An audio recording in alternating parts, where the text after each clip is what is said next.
Durante siglos, la imagen del amor vikingo fue distorsionada por los mitos, salvajes que raptaban mujeres, matrimonios forzados, relaciones brutales sin lugar para el romance. Pero los hallazgos arqueológicos, las sagas escandinavas y los propios códigos legales revelan algo muy distinto. Los vikingos tenían una concepción del amor, el deseo y el matrimonio mucho más compleja y, en ciertos aspectos, más progresista que cualquier sociedad de la época. Tal vez, más sorprendente aún, a diferencia de las culturas cristianizadas de Europa, que condenaban el placer carnal y predicaban la sumisión femenina, los pueblos nórdicos tenían una visión mucho más pragmática y equilibrada de las relaciones. En sus leyes y en su mitología, el matrimonio no era solo una alianza política o económica. Era un pacto entre iguales, donde ambas partes tenían derechos, obligaciones y sí expectativas románticas. Para los vikingos, el amor y el deseo no eran pecados que ocultar, sino fuerzas naturales que debían ser respetadas y canalizadas. Para las mujeres, el poder de elección era fundamental. Contrario a lo que muchos creen, las mujeres vikingas tenían voz en la selección de sus esposos. Si bien los padres podían sugerir o negociar alianzas, el consentimiento de la mujer era esencial para que el matrimonio fuera válido. Rechazar a un pretendiente no deseado no solo era posible, era respetado por la ley. Más aún, si un hombre intentaba forzar a una mujer contra su voluntad, enfrentaba severos castigos, incluyendo multas que podían arruinar a toda su familia. El cortejo vikingo era un arte elaborado. No existían las citas como las conocemos hoy, pero sí había rituales de seducción bien establecidos.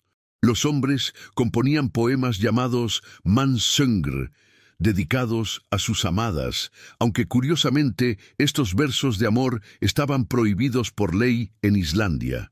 ¿La razón? Se creía que la poesía amorosa tenía poder mágico para hechizar a las mujeres y hacerlas perder el juicio. Por eso, declarar públicamente el amor a través de versos podía resultar en el destierro. Los regalos también jugaban un papel crucial. Un pretendiente serio debía demostrar su capacidad de proveer mediante obsequios valiosos, joyas, telas finas, armas decoradas. Pero el regalo más importante era el mundr, la dote que el novio pagaba a la familia de la novia. Esta no era una compra como muchos malinterpretan, sino una garantía económica para la mujer. Si el matrimonio fracasaba, ella conservaba el mundr como seguridad financiera. La ceremonia nupcial vikinga era una celebración que podía durar días. A diferencia de los matrimonios cristianos, no había votos de obediencia eterna. En su lugar había juramentos de apoyo mutuo y prosperidad compartida. La novia no prometía servir a su esposo, prometía ser su compañera, y él no juraba protegerla como a una posesión, sino respetarla como a una igual. El intercambio de espadas era común. El novio entregaba la espada de su familia a la novia para que la guardara para sus futuros hijos, mientras ella le daba una espada nueva, simbolizando el inicio de su propio linaje. Pero aquí viene lo verdaderamente inquietante para la mentalidad medieval. El sexo no era tabú. Las sagas están llenas de referencias explícitas al deseo y al placer, tanto masculino como femenino. Los vikingos creían que una vida sexual satisfactoria era esencial para un matrimonio exitoso. De hecho, la impotencia o la falta de deseo sexual eran causas legítimas de divorcio. Sí, divorcio. Las mujeres vikingas podían divorciarse de sus esposos por múltiples razones: violencia doméstica, abandono económico, infidelidad excesiva o simplemente incompatibilidad. El proceso era sorprendentemente simple. La mujer convocaba testigos y declaraba públicamente su intención de separarse.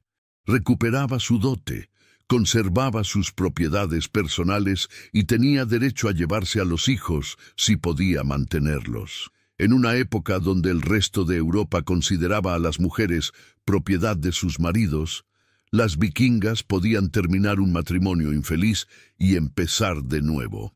La sexualidad también tenía aspectos rituales fascinantes. Durante las bodas era común que los invitados cantaran canciones explícitas y contaran historias subidas de tono para instruir a los novios. Los amuletos fálicos se intercambiaban como símbolos de fertilidad. El martillo de Thor, Mjolnir, no solo representaba fuerza guerrera, sino también potencia sexual y bendición matrimonial. Las novias usaban coronas de mirto y llevaban llaves como símbolo de su nuevo estatus como señoras del hogar, pero estas llaves no representaban encierro, sino poder sobre la economía doméstica. Un aspecto poco conocido es el concepto de Fridelee, o matrimonio de amor libre. Estas eran uniones basadas puramente en el afecto mutuo, sin contratos formales ni intercambio de propiedades. Aunque tenían menos prestigio que los matrimonios oficiales, eran reconocidas socialmente y los hijos nacidos de estas uniones tenían derechos hereditarios. Era una forma de reconocer que el amor no siempre seguía las convenciones sociales.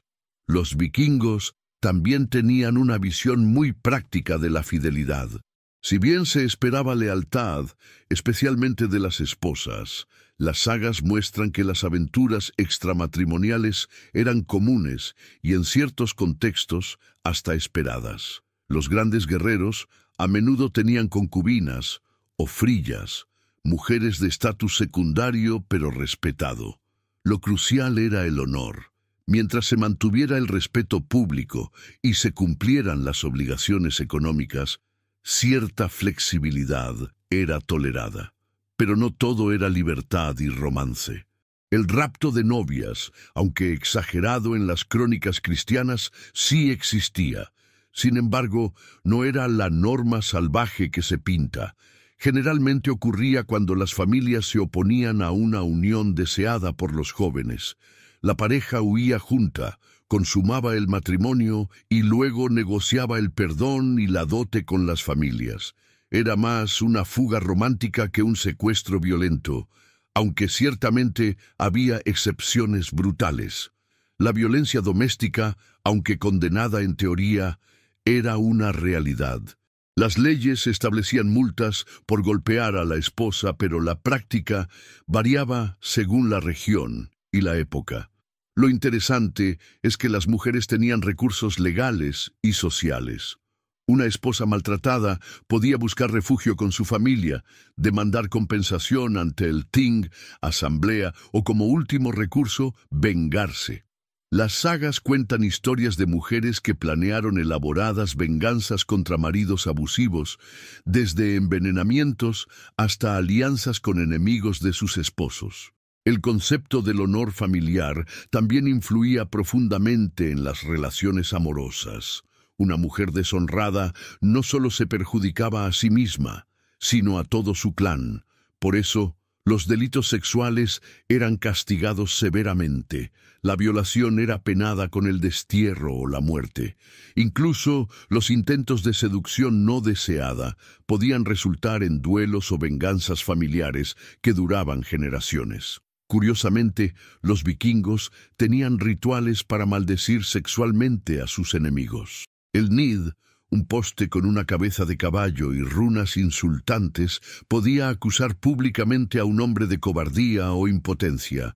Era una forma de destruir su reputación sin derramar sangre.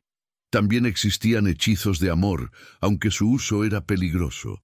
Se creía que forzar el amor mediante magia siempre traería consecuencias terribles. La homosexualidad es un tema complejo en la sociedad vikinga. Mientras que las relaciones entre hombres adultos eran generalmente condenadas, especialmente si uno asumía el rol pasivo, hay evidencias de relaciones románticas entre guerreros jóvenes que eran toleradas o ignoradas. Para las mujeres, el tema es aún más ambiguo. Las fuentes son escasas, pero algunas sagas insinúan relaciones íntimas entre mujeres sin condenarlas explícitamente. El embarazo y el parto tenían sus propios rituales románticos. Durante el embarazo, el esposo debía proveer antojos específicos a su mujer, creyendo que negarlos podría marcar al bebé. El parto era asistido solo por mujeres, pero el padre esperaba afuera, a menudo realizando rituales para asegurar un nacimiento seguro. El primer gesto del padre era crucial. Levantar al bebé del suelo significaba reconocerlo como suyo. Rechazarlo era condenar al niño al abandono. Los vikingos también creían en el amor más allá de la muerte. Las piedras rúnicas a menudo contienen inscripciones conmovedoras de viudos y viudas, recordando a sus parejas. Él fue el mejor de los esposos, o ella fue la más amada entre las mujeres. Son frases comunes. Algunos hallazgos arqueológicos muestran parejas enterradas juntas, a veces en abrazo eterno, sugiriendo que el amor conyugal era valorado incluso en el más allá. Pero quizás el aspecto más revolucionario del amor vikingo era su pragmatismo emocional. No idealizaban el amor como los poetas cortesanos posteriores. Para ellos, el amor era real, físico, a veces doloroso, siempre práctico. Un buen matrimonio combinaba pasión, respeto mutuo, estabilidad económica y compatibilidad social. Si faltaba alguno de estos elementos, la unión podía y debía disolverse. Esta visión realista del amor se reflejaba en su mitología. Incluso los dioses tenían matrimonios complicados. Odín engañaba constantemente a Frigg, quien a su vez tenía sus propios secretos. Thor y Sif enfrentaban conflictos domésticos. Freyr sacrificó su espada invencible por amor. Los mitos enseñaban que el amor era poderoso pero peligroso, capaz de llevar tanto a la gloria como a la ruina. Y aquí llegamos a la verdad más inquietante. Para los vikingos, el amor no era un cuento de hadas. Era una fuerza de la naturaleza, como el mar o la tormenta. Podía ser hermoso y dar vida, o ser violento y destruir todo a su paso. Por eso lo abordaban con respeto, pero también con cautela. El amor sin honor era despreciable. El honor sin amor era vacío. Solo el equilibrio entre ambos creaba uniones duraderas.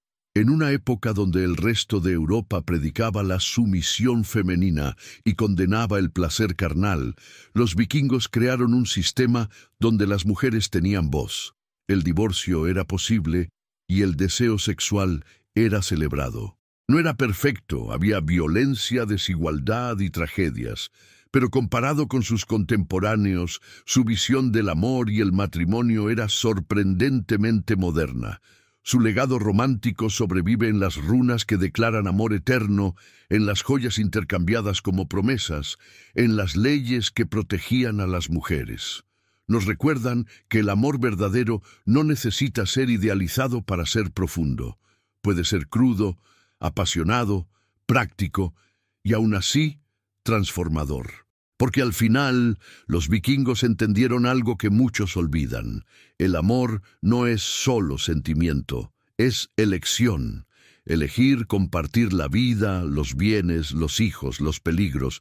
Elegir respetarse mutuamente en una época donde el respeto se ganaba con sangre. Elegir construir algo juntos en un mundo donde todo podía perderse en una incursión.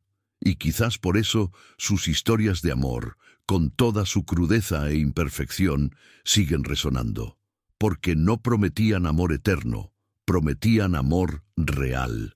Si esta exploración de los oscuros y fascinantes rituales románticos vikingos te impactó, suscríbete ahora a Vikingos sin Censura para no perderte los próximos relatos de una historia más cruda y real que cualquier ficción. Y cuéntanos en los comentarios, ¿preferirías un matrimonio vikingo con derecho a divorcio o un amor cortés medieval eternamente idealizado? ¿Te atreverías a escribir un Mansöngr aunque significara el destierro? Nos vemos en el próximo episodio.